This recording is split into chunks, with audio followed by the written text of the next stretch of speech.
Cam Scadaboo is the workhorse ASU needs to win football games, but Sam Leavitt needs to be the champion to take down the Longhorns.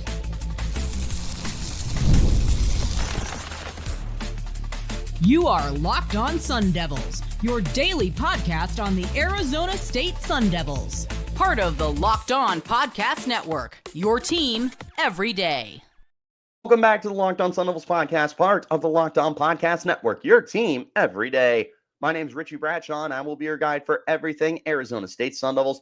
I have a shout out to my everydayers who are here every day, and thanks to all of you for making us your first listen of the day. Today's episode is brought to you by FanDuel. The NFL playoffs are almost here, but it's not too late to get in on the regular season action with FanDuel because right now, new customers can finish the season strong with $250 in bonus bets if your first $5 bet wins. Visit FanDuel.com to get started. Ladies and gentlemen, welcome back in. We have a fun show for you today. I've got X Factors. What needs to happen for ASU to beat Texas? Well, there's certain players, there's certain coaches, and there's a little bit of luck that gets involved. We're going to talk about all of that today. We got to start with Sam Leavitt, though. This is the key to winning football games. Here's a crazy concept for you. You're only as good as your quarterback is. Mind-blowing stuff, right? That's the key to this game. ASU playing Texas. Real quick, horns down for you guys. Also, y'all snitched on me to Jonathan Davis from Locked On Longhorns. Don't worry, tomorrow is a crossover episode with Jonathan. We have a great conversation. I'm really looking forward to you guys checking that one out, whether you're Sun Devil fans or Longhorn fans. So turn on notifications to get that update. Anyways, speaking of Longhorns, Sam Leavitt in the press conference last night, or it might have been Friday night, was talking about going up against Quinn Ewers. And he said in particular, something along the lines, paraphrasing here, he is looking forward to being the best quarterback on the field, proving he is better than Quinn Ewers. Sam Leavitt, very confident quarterback. He's not been shy this year about talking about the work he puts in and how much he has been working with coaches and working with his teammates and studying in the film room and everything like that. He's very vocal about the work he puts in, and it shows on the field. He backs it up. One thing we haven't really seen from him this year, and let me know if I'm wrong in the comments, we haven't really seen him call out individuals and say, I'm going to be better than them. We have heard Sam Leavitt say this year, I'm the best quarterback in the country. And real quick, that's the way I want my quarterback to talk. Why would I not want my quarterback to say I'm the best in the country? I would want that even if it was, I don't know, just like Jeff Sims or Trenton Bourguet or one of our backups. Like, I would want them to say I'm the best quarterback in the country because that confidence is what wins you football games. You don't play with confidence, you're not going to win. Sam Leavitt has that confidence.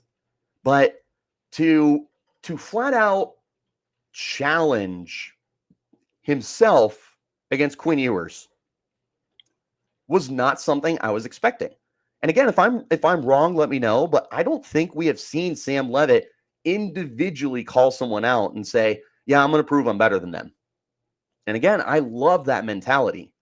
But it just wasn't what I was expecting. And if you think that Texas didn't use that as billboard material, you're wrong.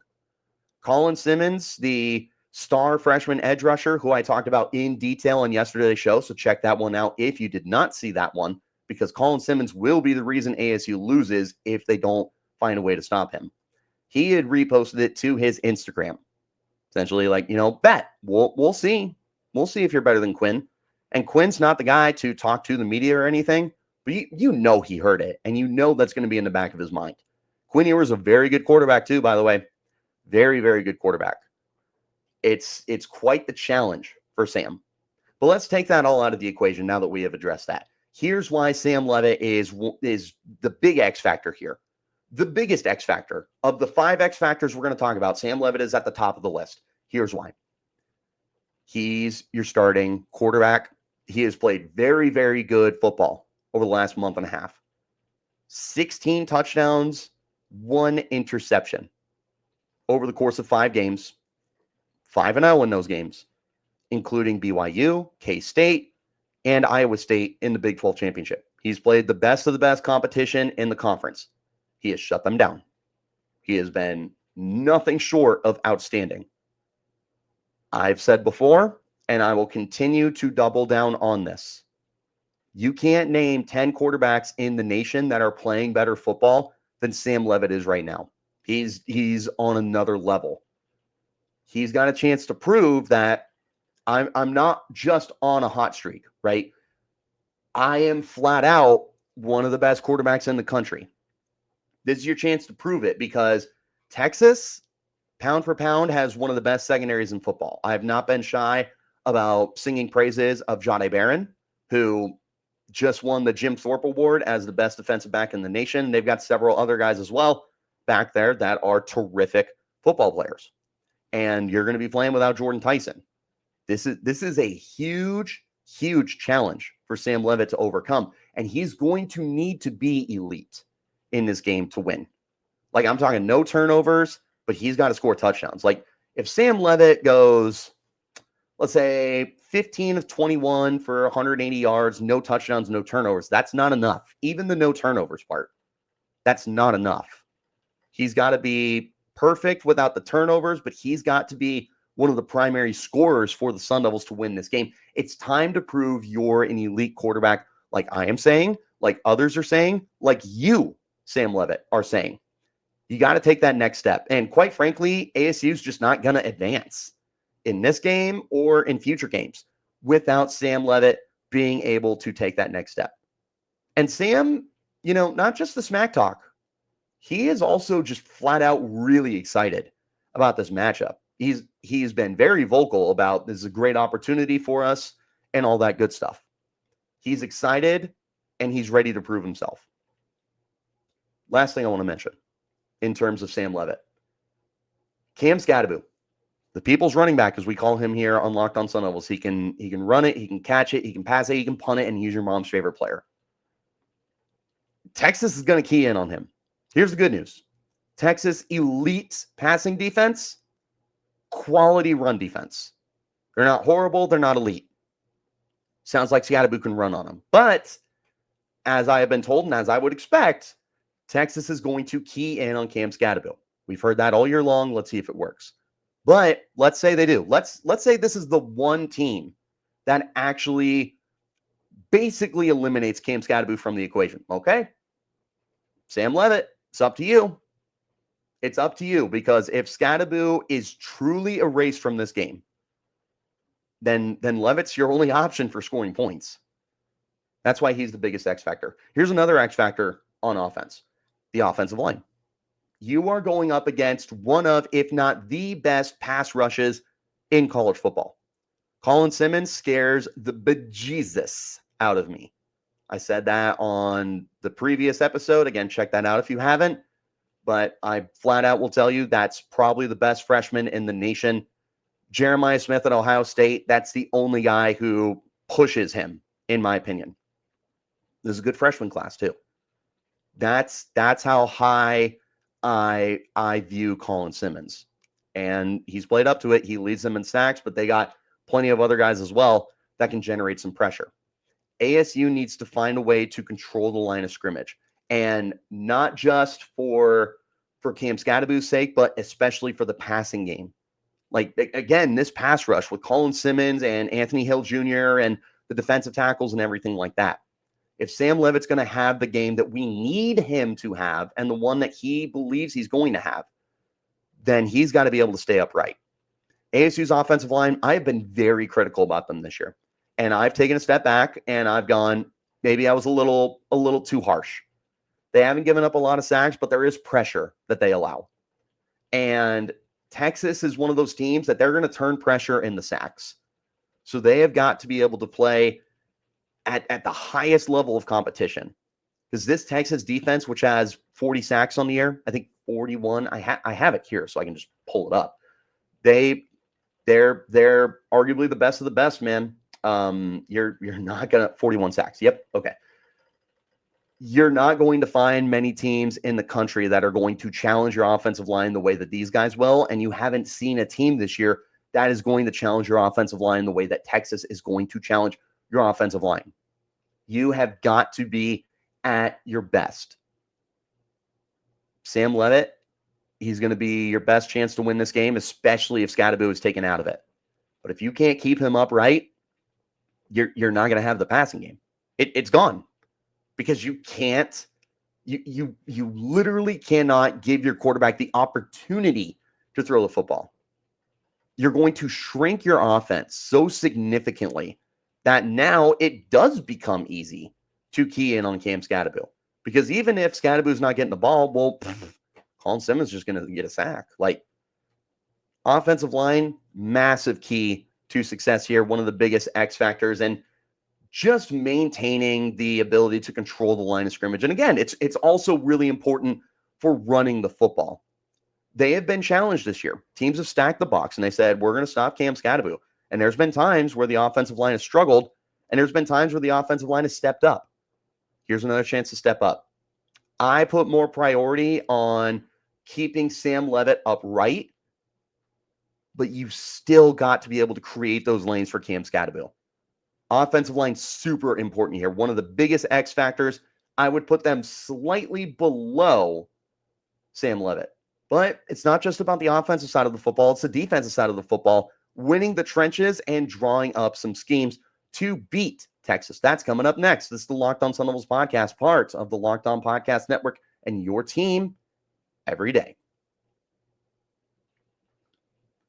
Let me talk to you about our friends over at Rocket Money. Did Rocket Money help you find any subscriptions that you forgot about, or that you were even paying for twice? Because it happened to me. I seriously got Rocket Money, and it cleaned stuff up going into the new year. I was paying for stuff I had no idea I was paying for. There's some people that are paying for 2 subscriptions for the same place that they don't realize. And that's what Rocket Money is here for. They make it easy to track down all of those subscriptions. It's like having a personal assistant for your finances. Rocket Money is a personal finance app that helps find and cancel your unwanted subscriptions, monitors your spending, and helps lower your bills so you can grow your savings. Growing your savings, that's something I haven't been able to do. Be really nice to be able to start doing that. It brings everything together in one place, whether it's subscriptions, your spending habits, or even goals you want to hit this year. Rocket Money has over 5 million users, and they've saved a total of $500 million in canceled subscriptions, saving members up to $740 a year when using the app's premium features. Like I said, for me, it's that subscription tracker, man. Like, that's a game changer. I can finally start saving money that I haven't been able to in years. You can also check out their goals feature. I've been able to automatically set aside money for my future, man. There's no more stressing about budgeting every month because of Rocket Money. Cancel your unwanted subscriptions and reach your financial goals faster with Rocket Money. Go to rocketmoney.com/locked-on today. That's rocketmoney.com/locked-on. rocketmoney.com/locked-on. Thanks as always for tuning in to make Locked On Sun Devils your first listen of the day. A special shout out to my everydayers who are here every day. Controlling the trenches. That's a pretty big factor for winning football games. And it's a pretty big factor for this game. We talked about the offensive side of the football, so I don't want to be redundant and continue to talk about the offensive side of the football. So let's talk about defense.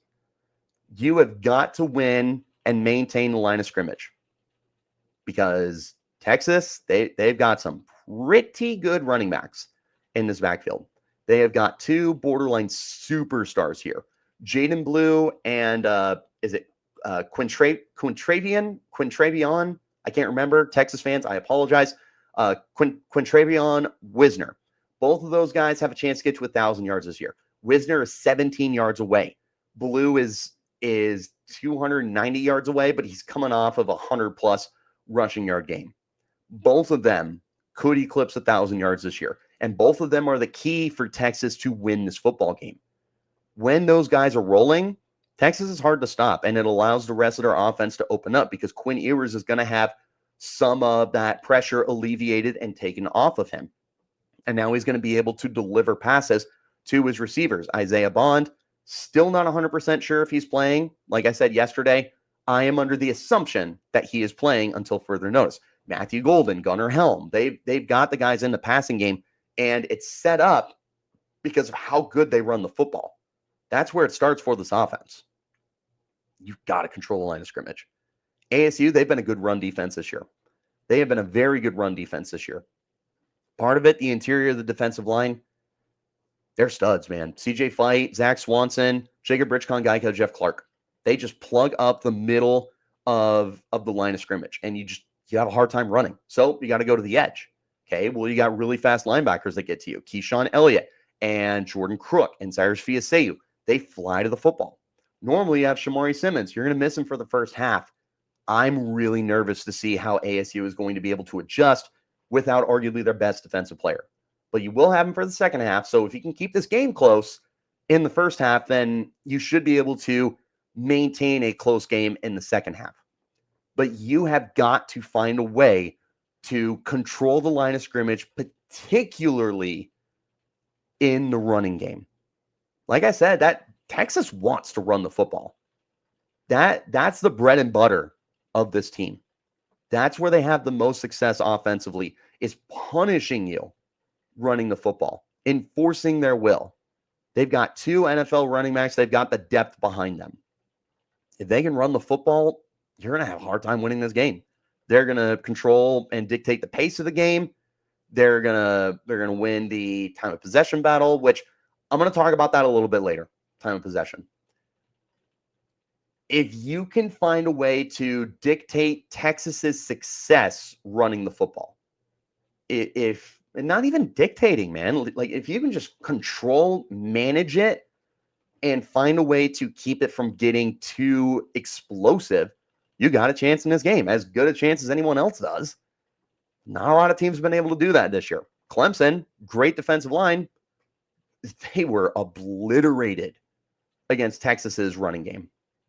So ASU's got a lot of work in front of them. The edges, that's where I have my biggest, not so much question mark, but that's where I'm more curious than anything else. Like I trust the interior of the defensive line. Now they're going to be in for a test for sure. I still trust them. I trust CJ. I trust Jeff. I trust those guys. How are the edge rushers going to hold up? How are the safeties and the linebackers going to fly to the edge? How do you play a half without Shamari Simmons? That'll be interesting. Speaking of no Shamari Simmons, you're going to have to make some adjustments. Montana Warren is going to be taking over that role in the first half, playing that Shamari Simmons nickel spot. I love Montana Warren. I have been singing his praises since his freshman year. Broke his leg. We didn't hardly see him last year. He's been a bench player this year. There's a lot of excitement that I have for Montana Warren to continue growing and getting better. Okay, well, here's your chance. This is in the middle of the spotlight. There's going to be a lot of pressure on you. One of the things that's going to be able to help him, though, is a good scheme. Brian Ward, master of drawn up schemes. Brian Ward, the master of adjustments. We love Brian Ward on this podcast. This is borderline a Brian Ward fan club. This is the Brian Ward Appreciation Podcast, part of the Locked On Podcast Network, your team every day. We're locked on Brian Ward. Excuse me. He is outstanding. We've seen time and time again this year that ASU will make mistakes on defense and then boom, adjustments. They just find ways defensively to get stuff figured out. And it's special what he's been able to do this year. How long is the leash for Brian Ward to have drives that he needs to figure stuff out? So take into account, not taking into account, let's go back to the Iowa State game, a game that I've gone back to several times when talking about Brian Ward and adjustments. Iowa State went right down the field on their first 3 drives. They only got 13 points. They had a touchdown, a field goal, and a missed field goal. But they went right down the field. The rest of the game, they were essentially shut out. They didn't score points until the game was well over midway through the fourth quarter. If you give Texas 3 drives to go right down the field, they're getting more than 13 points. They can get 21 points. They get 3 touchdowns on 3 drives. Wouldn't be a surprise. Unless your offense is keeping pace, you can make the best adjustments in the world. You can shut out Texas for the rest of the game. Give them 21 points. Is that enough to win this game if ASU's offense is struggling, if they don't win the line of scrimmage, if Sam Leavitt is having a hard time passing the football against the secondary? That might not be enough. ASU could lose this game 21-10. Like, there's got to be a limit for Brian Ward to get those adjustments made. You can have one bad drive for sure. And quite frankly, I would expect the first drive, Texas to go right down the field. That is absolutely something that I am anticipating. Texas goes right down the field. They get a touchdown. They either start the game with a 7-0 lead, or if ASU gets the ball first, hopefully ASU gets some points. I anticipate Texas going right down the field on the first drive, but you can't let them do it the second, the third, the fourth, the fifth. You can't let them do it the entire game. What a concept. How quickly are you going to be able to make the adjustments? You will have to make adjustments in this game, I promise you. We've had to do it all year, and they've done it at a high and exceptional rate. Can you do it quicker than you have done it all year long? Also, what's your game plan right out the gate? What is this defense going to look like? This is a team that is far superior than anything you've seen this year. They are so much better than BYU, than Iowa State, than Kansas State, than Mississippi State or Texas Tech. Like, you look at the entirety of the Sun Devil schedule, that Texas is just so much further ahead of every single team. They are like the heavyweight to win a national championship. What's the game plan look like? You can't come out with that same game plan, right? Like, I would assume there's got to be something different about the way you're playing. And if you do come out with the same game plan, is it just going to be executed better? I don't know. Where's your priority going to lie in terms of stopping the run or rushing the passer? What's the defense going to look like without Shamari Simmons? How are you planning to use your linebackers? What's the safety's role in this game? How many rotations are we going to see across the secondary and the defensive line and everything? I've got a lot of questions for how this defense is going to roll out. The good news, I trust Brian Ward. My biggest concern, and we can call it a concern, how quickly can you make the adjustments? To reiterate and just to continue to enforce, I anticipate Texas is going to go right down the field on the first drive and score a touchdown. They could do it the second. You can't let them do it after that. You have got to make your adjustments as quickly as possible. Quite frankly, I don't know if you can afford one drive to do it, but it's going to happen. It's going to happen. If it doesn't, I would be stoked over the moon. It's not going to happen. We'll wait and see. But the adjustments and how you come out into this game, that's a huge X factor here. How this defense is orchestrated from minute 1 to minute 60 of this football game, huge X factor against an explosive offense, against this dynamic running game, against several future NFL players. I'm curious what the game plan looks like and how quickly you're going to make those adjustments. We can talk about schematics. We can talk about players, all of that good stuff in terms of X factors. Sometimes there's just stuff you can't control, and you need some of those things to go your way. We're going to talk about that coming up next. This is the Locked On Sun Devils podcast, part of the Locked On Podcast Network, and your team every day. One last time, thanks to all of you for tuning in to make us your first listen, and a special shout out to my everydayers who are here every day. I also got one more horns down for the Texas fans that are in here. All right.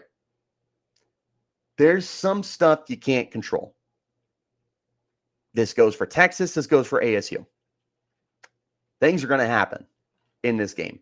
And it could be a crazy game. It's a playoff atmosphere. It's two teams that have a lot to play for. Two teams that have a lot of drive in this game. Texas, they're trying to prove that they are legitimate SEC contenders, that they're legitimate championship contenders. They've been overlooked by their conference all year long and been disrespected by Georgia, Bama, and some of the other programs as well. They've been told by the media that they are one of the best teams in the country, but can they get it done? Texas has a lot to play for in this game. ASU, just as much, if not more. The expectations for Texas were always high. There was no expectations for ASU. They've been proving themselves all year long. It should lead to a crazy football game. There's a lot of passion, energy that's going to be on this field.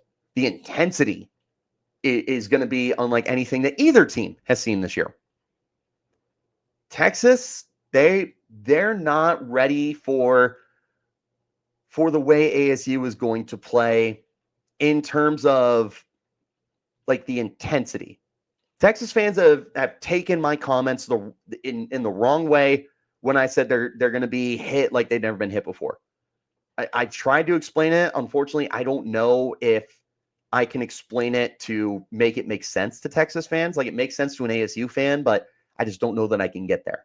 I've tried my best, but I don't think Texas is ready for ASU, and ASU is certainly not ready for Texas the way they play football. And again, Texas is driven too. It's two teams that just, they don't know what to expect from each other. You can watch tape all day. You can make the assumptions and the assessments of, okay, ASU does this, and this well, and they do this, and this bad, and vice versa. This is going to be an emotional football game, and things happen in emotional football games. So it comes down to a handful of plays. If you've seen Deadpool, when you've got, is it Colossus? Oh my God, I can't remember his name. But he's talking to Deadpool, and he's like, to be a superhero is 2 or 3 moments. That's my terrible Russian accent for you. 2 or 3 moments where you have to be a superhero. It's not about being super all the time. In football, 2 or 3 plays, they can dictate the entire game. You have got to be on the right side of those 2 or 3 plays. If you're not, I mean, it's the way it is. It could be blown coverage. It could be the perfect executed trick play. It could be perfect blocking that leads to a long touchdown run. It can just be flat out coached. Hopefully, it might be a ticky-tacky penalty. You got to be on the right side of those things, though, because that can flip this game. Things that you can't control. Things that are in your control are the instances where they could happen. Turnover battle. Sam Leavitt could do an arm punt, which I have heard, according to NFL people, that can win you an MVP. Leave that for you to decide. He could have an arm punt, and Texas could get that thing, and they could return it and get into field goal range. That is a difference-making play. ASU could get a sack off of Quinn Ewers, get the strip, and turn the ball over on a drive that Texas was controlling a ton of momentum. That switches the game. You've got to win that battle. 3rd down conversion rate. ASU can't move the ball on 3rd downs, and Texas, you can't get them off the field on 3rd downs. That changes the game. Special teams. Here's the good news. Texas is not a good special teams a special teams team. Bad news, neither is ASU. Which, to me, this game might come down to a special teams play. Can you make this field goal? Can you capitalize on bad field position? Can you get a blocked punt or a blocked field goal or something like that? There's a sneaky suspicion in the back of my head that this game is going to come down to some kind of special teams blunder, knowing that neither Texas or ASU are good special teams teams. I don't like saying it like that, though. That'll be interesting. One thing, I noted this earlier, and I want to bring this up before we wrap it up. Time of possession. It is, at times, the most important stat in a game, and there's times where it's the most overrated stat in a game. Take a look at last night's Cardinals versus Rams game. Cardinals, they won the time of possession battle. If I remember correctly, they won it pretty convincingly, but that might have been the Cincinnati-Denver game too. One of those 2 games, I'm very positive it was the Cardinals game. They just killed it in time of possession. They lost the football game. Sometimes time of possession doesn't matter. ASU could win time of possession by 10 minutes in this game. Well, guess what? If Texas is scoring in 3 or 4 plays, yeah, they don't really care that their drive was only 1 minute and 30 whereas ASU's field goal drive was 7 minutes. This is not going to be a game that I anticipate time of possession is going to win this game. Here's what I have in my notes. Time of possession is not everything in this game. There it is. Verbatim what I have in my notes that I am looking in front of, and I am looking at you directly. Time of possession, could it win this game? Sure. Am I anticipating it to? No, not at all. In fact, I think that's one of the lowest priorities for either team in this game. Both of these offenses are explosive. ASU can move the ball down the field, man. Like Texas, they got a great defense, and they've been talking all sorts of smack. Rightfully so. I think you would be surprised how quick ASU could move this ball down the field. Time of possession is not going to be everything in this game. One of these teams could win it by 10 plus minutes, and they could lose the football game. At the end of the day, it's going to be about scoring. And for ASU, it's about keeping up because Texas can score quick. They can score quick with big plays, runs, passes, whatever. So ASU's got to find a way to keep up. But it's stuff that you can't control for those momentum-building plays, but it's going to be with opportunities that you know it's going to come up on. So it's the third downs, it's the turnovers, it's the special teams. That's a pretty good guess of where those big moments are going to come from. Can you be on the right side of them? Can you get that clutch turnover? Can you block that punt? Can you stall Texas on their 9-play drive and get them off the field on third down and force them to take 3 instead of scoring a touchdown? These are the plays. These are the moments that will decide this football game. And I'm standing firm. I think 1, maybe 2 special teams plays will decide this football game. These are big X factors, man. Offense, defense, certain players, certain coaches, and some stuff that, it just happens in a football game. Just got to be on the right side of it. And here's hoping the refs stay out of it. Let these guys play ball. But what do you guys think? What's the biggest X factor for you? Longhorn fans, Sun Devil fans?